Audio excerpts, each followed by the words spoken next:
Now, please join me in welcoming Prefect Hillary Taylor for this afternoon's reflection.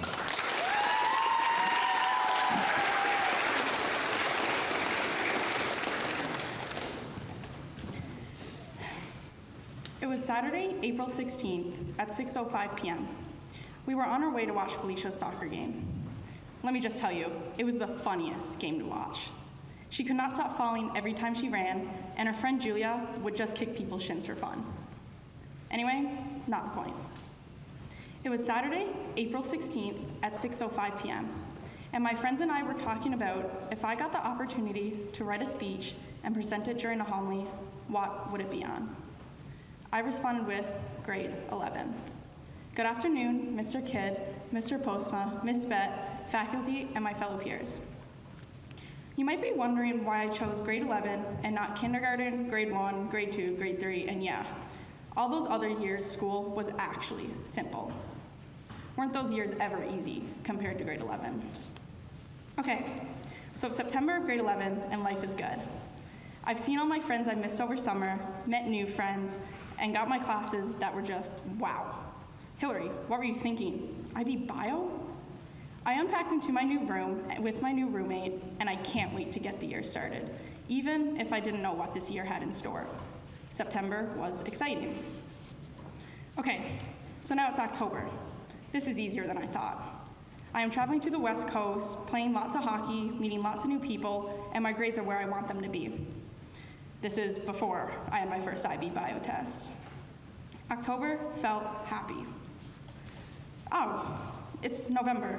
I'm having lots of fun. I was laughing all the time, playing hockey, and oh, okay, my knee doesn't work anymore? With the blink of an eye, this is where grade 11 became grade 11. I can't play hockey anymore? Wow, who knew you needed a knee to play hockey? I would think, what am I gonna do with myself?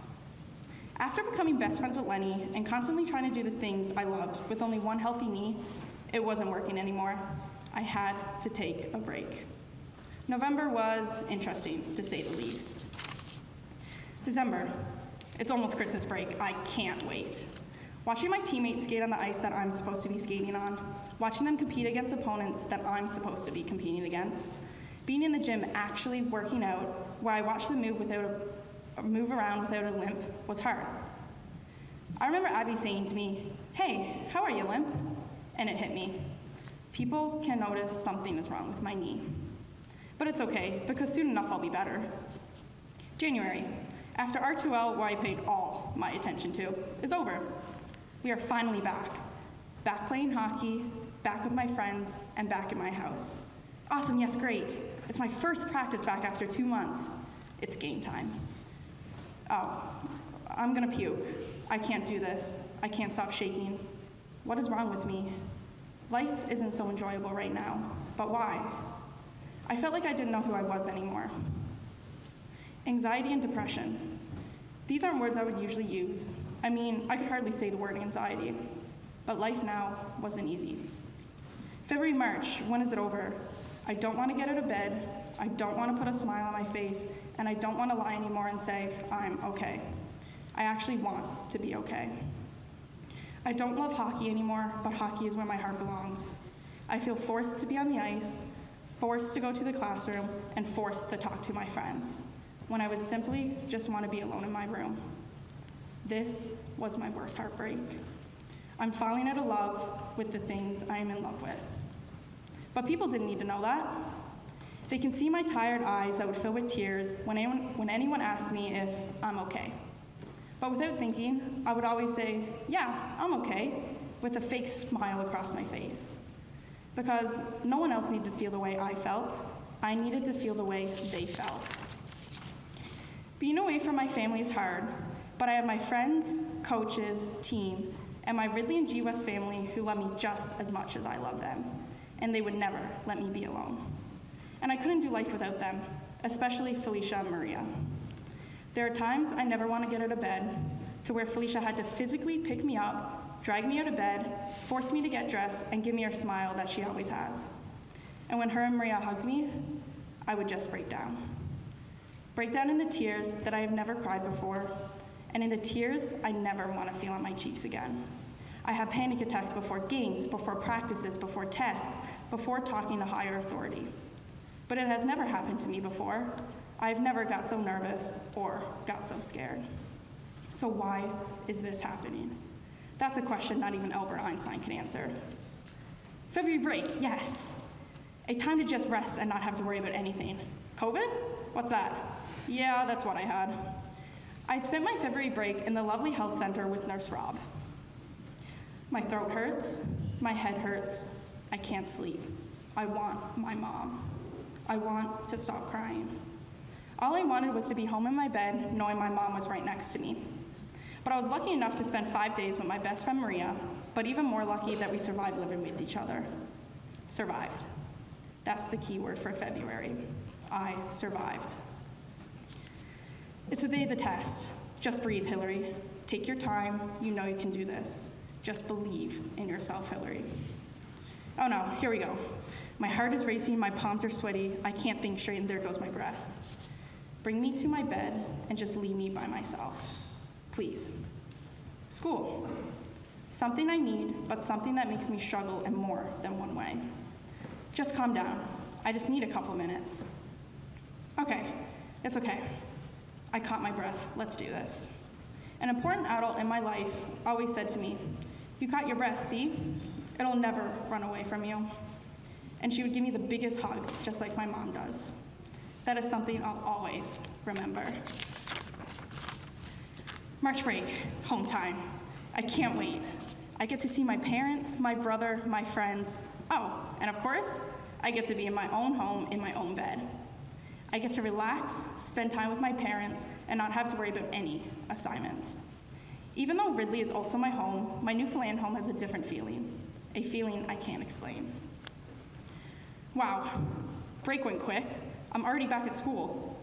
Wait, I feel excited, happy, and anxious.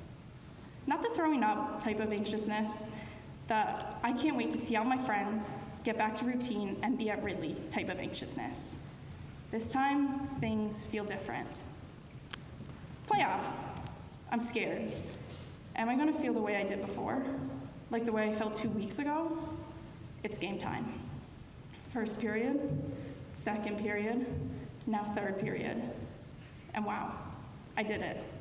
I had no feeling like before. I couldn't be happier. It must be me. I felt like me. I did it. I feel like a new person who just needed a break and who overcame everything like she could. The next 3 months happened with the blink of an eye, and the school year was over.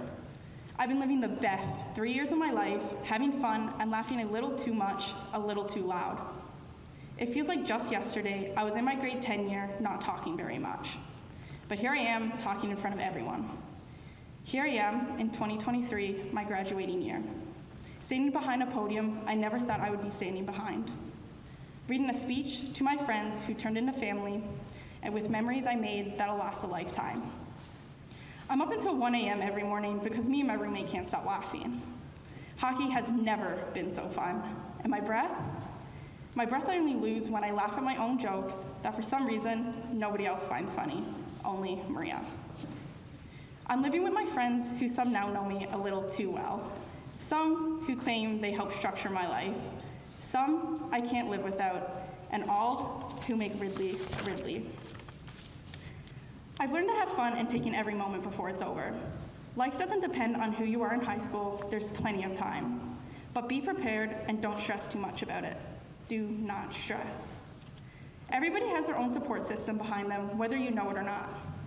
You go through the rough patches where you feel you have no one and your life is just an absolute mess. But trust me, it really isn't. You overcome and push through every little thing in your life. You don't look back, you don't stop, and most importantly, you don't ever give up. It's life, you only have one chance. My grade 11 year was the hardest year of my life, but would I trade it for anything? No, because it was also the best year. I learned who truly cared for me, who I can reach out to, and who wanted the best for me, especially when I didn't believe in anything, not even myself. I learned I can overcome anything in life.